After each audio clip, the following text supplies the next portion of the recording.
I never expected a simple favor for my neighbor to change my life. But sometimes, the heart wakes up in the quietest moments, next to the person you were never supposed to notice. I had seen her around the building before. The kind of neighbor you nod to from across the driveway, exchange a polite morning with, but never actually know.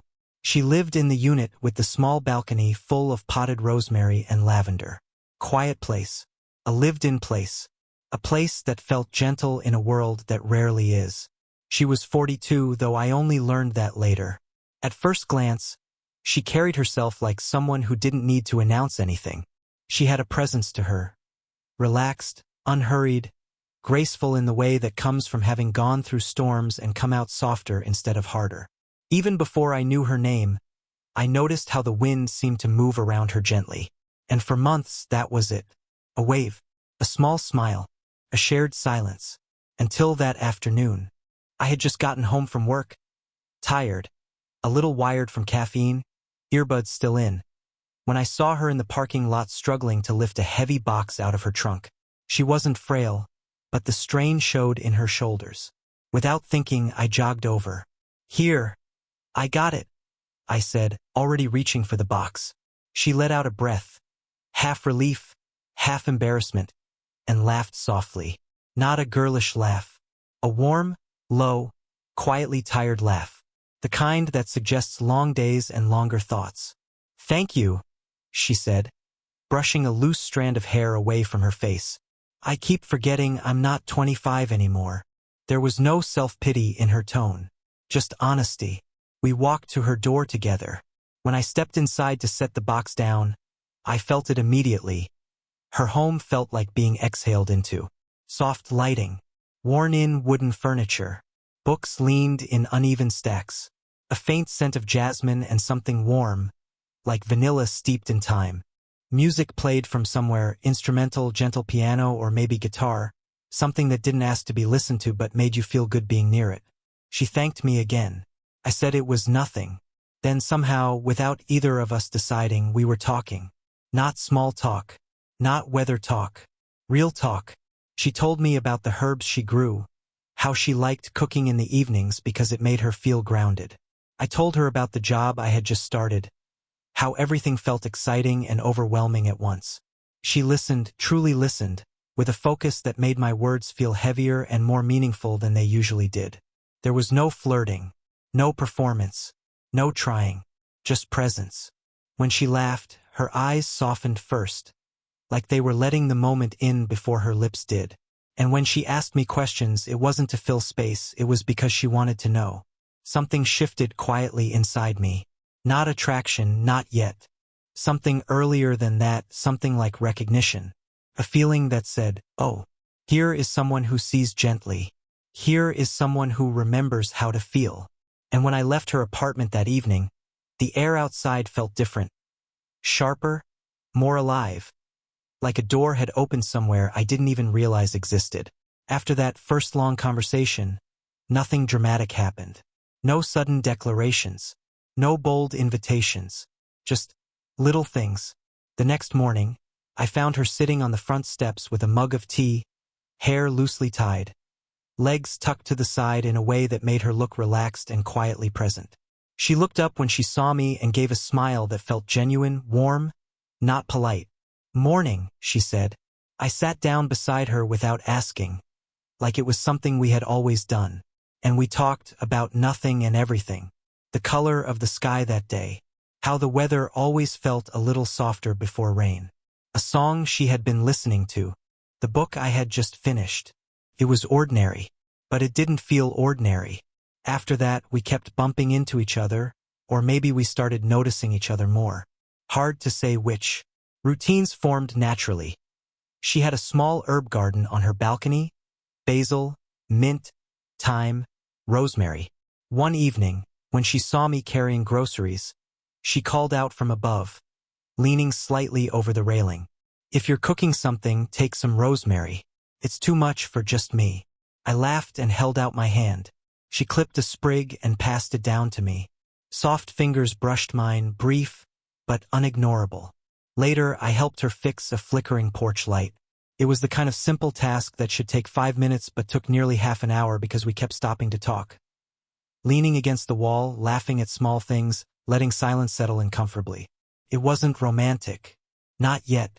It was familiar. But familiarity is where intimacy begins. I began to notice details. The way she tucked a loose piece of hair behind her ear when she was thinking. How her eyes grew distant whenever conversation drifted toward memories. The soft sigh she released without realizing it when something reminded her of the past. Like a quiet grief she carried gracefully. She never said she was lonely. She didn't have to. There are some emotions you can feel just by being near someone. One afternoon, we stood in her kitchen while she poured tea. We reached for the same mug, her hand over mine. A light touch, just skin on skin. It lasted maybe 1 second. But something in the air shifted. Not a shock. More like warmth expanding through the chest. We both paused. She didn't pull back quickly. I didn't rush to move. Just a small, shared breath. And then, she laughed softly, shaking her head as if amused by the universe. No words were needed, because that single touch didn't say, "I want you," said, "I notice you. I feel this too. I am here." After that, everything felt slightly more alive. The hallway, the steps, the air between us.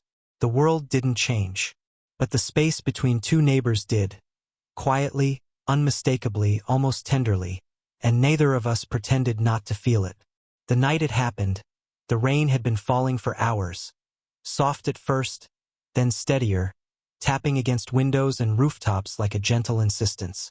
The kind of rain that makes the world feel smaller and more intimate. I had been in my apartment, half reading, half listening to the storm, when the power flickered, then went out completely. A moment later, I saw the faint glow from her balcony. Candlelight. I grabbed a small flashlight and stepped into the hallway. I told myself I was just being neighborly, just making sure she was okay. But my chest felt too aware, too awake, like I already knew this night would become a memory that stayed. I knocked softly. She opened the door almost immediately, as if she had been standing right behind it. Her face was lit by the candlelight behind her, warm, golden, soft. Shadows moved gently along the lines of her cheeks. For the first time, I saw her not as the composed, graceful neighbor I had come to admire, but as someone a little tired, a little undone, a little human. "Come in," she said, voice low. We sat in her living room, surrounded by quiet, just the rain and the flicker of flame. She wrapped her hands around a mug, even though it was empty, like the shape of holding warmth mattered more than the warmth itself. I could tell something in her was heavier than usual. We didn't rush the conversation. Silence was allowed. Eventually, she spoke. Not like she planned to, but like the stillness had opened something. She told me about her last relationship. How it didn't end in betrayal or drama, just erosion. Two people who slowly stopped reaching for each other. Stopped laughing. Stopped trying. Her voice didn't break. She didn't cry. But every word carried the weight of something once cherished. "I don't think we even noticed it was gone," she said. It was like waking up one morning and realizing we were strangers in the same kitchen. She gave a small, sad smile, the kind that's brave but hurts to look at. I didn't try to fix anything. I didn't offer advice. I just sat with her in the quiet. She went on, softer now. "You reach a certain age and you start to feel like maybe the part of you that wants to be seen, really seen, just goes quiet, like it expired." Her fingers brushed the side of her mug. Her eyes were on the rain-streaked window. But her voice was speaking to me. I hesitated only a second before answering. "I don't think that part of you is gone," I said. "I think maybe it just hasn't had someone to talk to in a while." She looked at me then, really looked. The kind of look that reaches inside you and holds. And that's when she said it, quietly, without any elegance or defense. "Talking to you feels easy. I haven't felt that in years." She seemed almost startled by her own honesty. Like the words escaped before she could decide if she should trust them.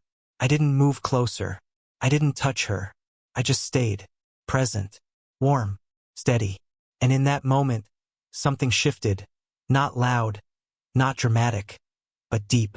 A door quietly opened between us, and neither of us could pretend we hadn't seen it. After that night, nothing needed to be said to acknowledge the shift between us.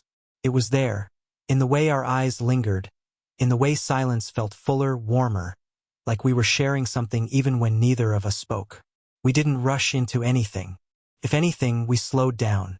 But the slowing down just made everything more intense. We started spending evenings together without planning to. One of us would knock lightly on the other's door, sometimes with tea, sometimes with leftovers, sometimes with no reason at all. She would sit on the floor by the coffee table, legs folded under her, reading a book while I sat on the couch brushing my thumb along the rim of my mug. Some nights we barely spoke at all. And those were the nights when I felt closest to her. The intimacy wasn't in words. It was in proximity.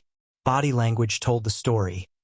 When she leaned over to show me something in a book, her shoulder brushed mine and neither of us pulled away. When I stood behind her to reach something on a high shelf, her breath caught, quiet but unmistakable. When she laughed, she sometimes rested her hand lightly on my forearm, like touching me was becoming natural, unconscious. These moments weren't accidents. They were small choices, gentle permissions. We were both letting something happen. One evening, we cooked together. A simple pasta dish with rosemary from her balcony and garlic that filled the whole apartment with warmth. The kitchen was small, so we moved around each other in slow, intentional steps. Her back against mine for a moment as we switched places. My hand steadying hers when she reached for a hot pan. Not flirtation, just closeness. Closeness that felt necessary. We sat side by side on the floor eating because she said dining tables felt too formal for two people who understood each other. Our knees touched. A light pressure, constant and grounding. At one point she looked over at me, really looked, and I felt the air shift again. Not a spark. A pull. Like gravity. There were moments when she would step away. Not physically, but somewhere inside herself. A pause. A small retreat.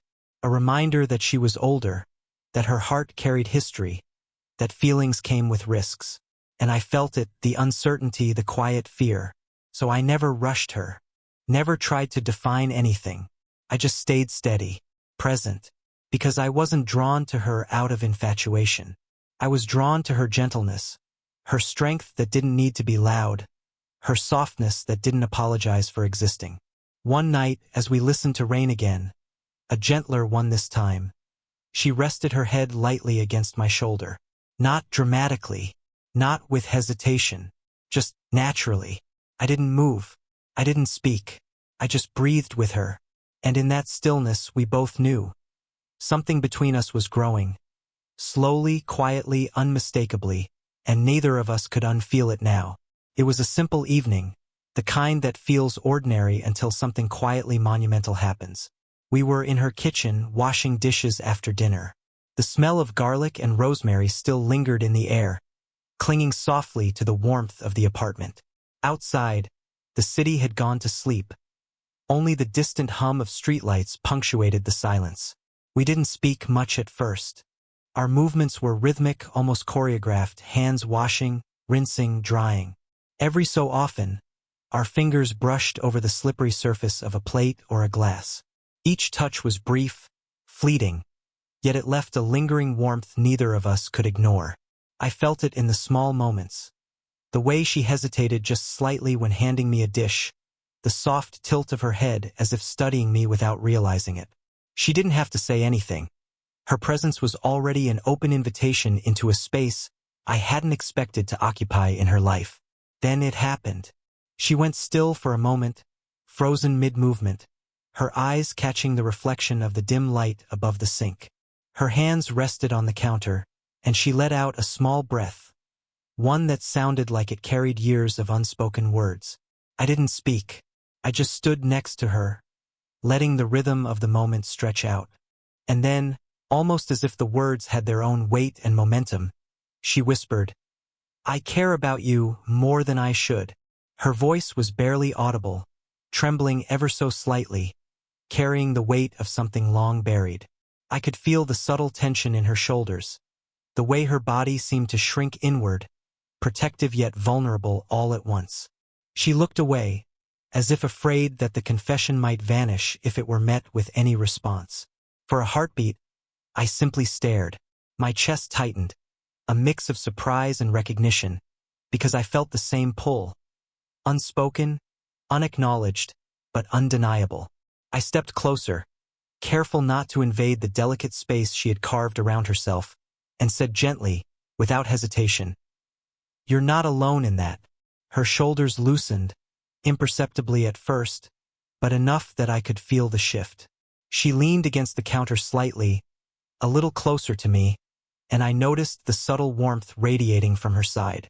There was a quiet surrender in the way she let herself exist in the space between us without pretense or defense. We didn't rush toward each other. There was no grand gesture, no dramatic declaration. Instead, the confession hung in the air like a fragile glass ornament, shimmering with honesty and trust. It was raw and intimate and completely transformative. She finally exhaled, the sound soft but laden with relief, and gave a small, almost imperceptible smile. Our eyes met briefly, not with the intensity of passion but with the deep acknowledgement of shared understanding. In that moment, the world outside ceased to matter. There was only us, two people who had slowly allowed themselves to be seen, to feel, to care without judgment or fear. It wasn't a beginning or an ending. It was a truth laid bare, quiet yet seismic, and it changed everything without needing to be shouted. The room smelled of rosemary and candle wax.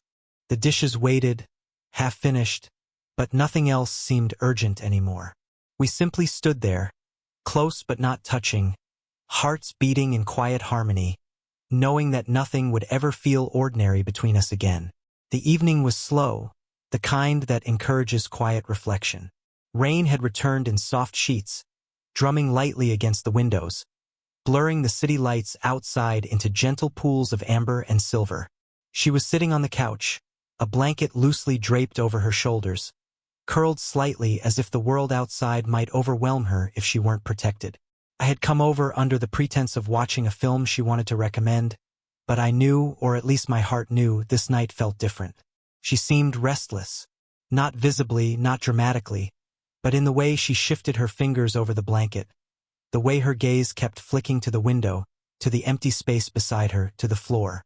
I stayed quiet at first, sitting on the arm of the couch, giving her space but not distance. We didn't need words yet. Silence had become our language. It allowed us to feel, to notice, to exist alongside each other without the pressure of explanation. I reached for a stray strand of her hair that had fallen across her face. My fingers brushed it away gently, letting the tips linger at the curve of her cheek. She didn't move away. She barely even blinked. Instead, she tilted her head slightly, leaning into the touch without consciously meaning to. That single, fleeting contact carried more weight than anything we had shared before. It was soft, deliberate, and intimate in a way that didn't require labels. It said everything we had been unable to say aloud. I notice you. I'm here. You are safe. I felt the pull then, quiet but undeniable. The emotional tension that had been building over weeks. The small touches, the lingering glances, the shared silences, coalesced in that moment into something more tangible. My hand hovered near hers, hesitant, unsure if she wanted more, if I even dared. She turned slightly, meeting my gaze. Her eyes were wide, luminous in the dim light, filled with a mixture of hope, fear, and longing. She didn't speak, but her lips parted as if to ask for reassurance. I gave her that without words. I simply leaned in, slowly, carefully, until our foreheads almost touched. Then, almost instinctively, I drew her into an embrace. Not hurried, not desperate, steady, safe, warm.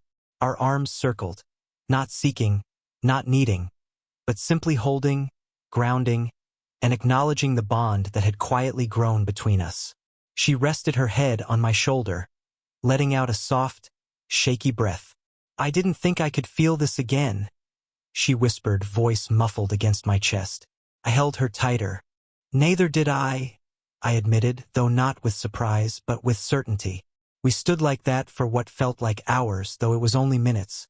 Rain continued its gentle patter outside, distant and soothing. There was no rush, no expectation, just the undeniable reality that we had crossed an invisible line. Not into passion, not into romance in the dramatic sense, but into presence, trust, and mutual surrender. That night, everything changed without a word, without a plan. The world outside ceased to matter. The uncertainty we had both carried for so long dissipated, replaced by the quiet, magnetic truth of being together, fully, safely, and without hesitation. By the time we pulled back, there was a softness in her eyes I had never seen before, and in mine, a certainty I could not deny. Something fundamental had shifted. The unspoken tension, the careful restraint, the long build-up. It all culminated in that one night where closeness became undeniable, palpable, and utterly transformative. The morning after that night, the air between us felt different, lighter, warmer, but still tinged with the quiet gravity of what had shifted. The city outside was waking slowly, sunlight filtering through the rain-washed streets, brushing the apartment in a soft glow. She sat at the small kitchen table, a cup of tea in her hands, steam curling lazily toward her face. I leaned against the doorway, watching her, hesitant to speak, because words suddenly seemed both necessary and impossible. She looked up, catching my gaze. There was no need for explanation, no defenses, no games, just presence. The night before had stripped away pretense, leaving only what was real. A mutual recognition that something deep had grown between us, delicate yet undeniable. "I've been thinking," she began, voice soft, careful. "About us." I took a slow step forward, letting the warmth of the morning fill the small space between us. "I have too," I admitted. "I don't want to pretend anymore, not about how I feel." She nodded, eyes flicking down at her tea for a moment before returning to mine. "I don't want to hide," she said. "Not from myself and not from anyone else. But I also don't want to rush. I need to know it's steady, that it's real." It was everything I had been hoping to hear. Her words didn't demand anything dramatic. No confessions shouted across the city. No grand gestures. Just honesty, just recognition, just the willingness to exist together in a way that was deliberate, grounded, and human. "I'm here," I said, stepping closer. "For this, for us. Not because it's convenient, not because it's easy, but because it matters. Because I want to choose you every day." Her lips curved into a gentle, almost shy smile. She set the mug down and reached for my hand. The contact was light, lingering, deliberate. Fingers entwined without force, resting comfortably as if they belonged there. There was no rush, no intensity beyond the warmth radiating from our touch. A simple, grounding proof of connection. We sat together, side by side, watching the sun fully rise. The room was quiet, filled only with the sound of morning. Distant traffic, birds somewhere beyond the buildings, the faint hum of the radiator. She leaned her head lightly on my shoulder. I felt her heartbeat, steady and real, matching mine in a rhythm that seemed almost like a promise. "I don't know what the future holds," she murmured. "But right now, I want this. I want us." That was all I needed.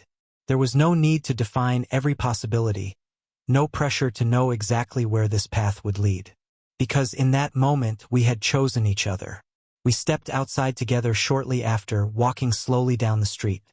Hands brushed naturally, then intertwined, fingers fitting perfectly as if they had been waiting for this moment all along. We didn't speak, but the silence wasn't empty. It was full of trust, of warmth, of the subtle joy that comes from finally being seen and accepted. And as we walked side by side, the city alive around us, it was clear. We had found a place to breathe again, together. Not hurried, not fragile, but steady, tender, and undeniably ours. It wasn't a dramatic ending. It didn't need to be. It was a choice, everyday, gentle, and real. We had chosen each other. If you felt the warmth, the tension, or the quiet magic between them, don't forget to like, subscribe, and hit the bell so you never miss a slow burn romance story.